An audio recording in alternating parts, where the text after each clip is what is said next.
Engineer, pwede po malaman yung klase po ng timpla ng ating konkreto na ibinubuhos dito sa Kolar at sa Guwang.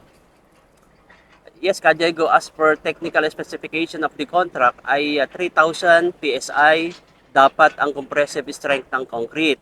Yun ay ma-attain natin kung tayo gagamit ng ganitong klase ng buhangin, wash sand, 3/4, G1 na pare-parehong galing sa crusher.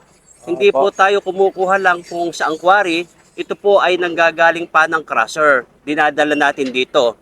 So sa paghahalo, Ka Diego, ay monitor nating mabuti yung dami nung sand, dami ng 3/4 gravel, dami ng G1 gravel para makuha natin yung nasa design mix na ginawa natin prior dito sa ating paghahalo.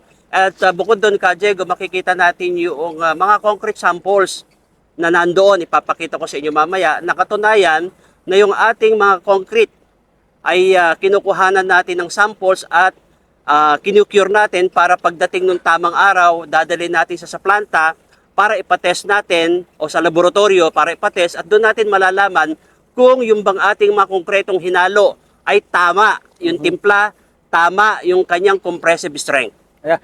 Engineer, ano po masasabi po ninyo doon sa mungkahi po ng ilan na kumuha po ng tagahalo na mismo ng konkreto mula sa batching plant? Kung tayo po ay mag-i-import ng ready-mix concrete ang tawag doon, Ka Diego, ay baka po manggaling pa yan ng Cabanatuan hanggang dito, malayo po yung travel time at kung hindi lalagyan ng mga chemical, ay po pwedeng tumigas kaagad dahil sa layo ng site buhat sa planta. Instead, pinapayagan po ng kontrata yung pong ganitong volumetric method. Dito na po tayo naghahalo ng konkreto at yung pong ating ginagamit na backhoe, yung pong kanyang size ng bucket ay calibrated po yan na naaayon sa timplang hinihingi sa technical specifications of the contract. Yeah.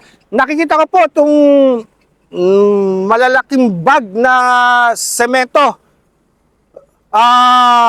Yung po bang timpla ng semento na to ay parehas lang din po doon sa mas maliliit po na semento? Yes, semento? Diego, ito po nakikita natin sa background ay mga tanner bag ito.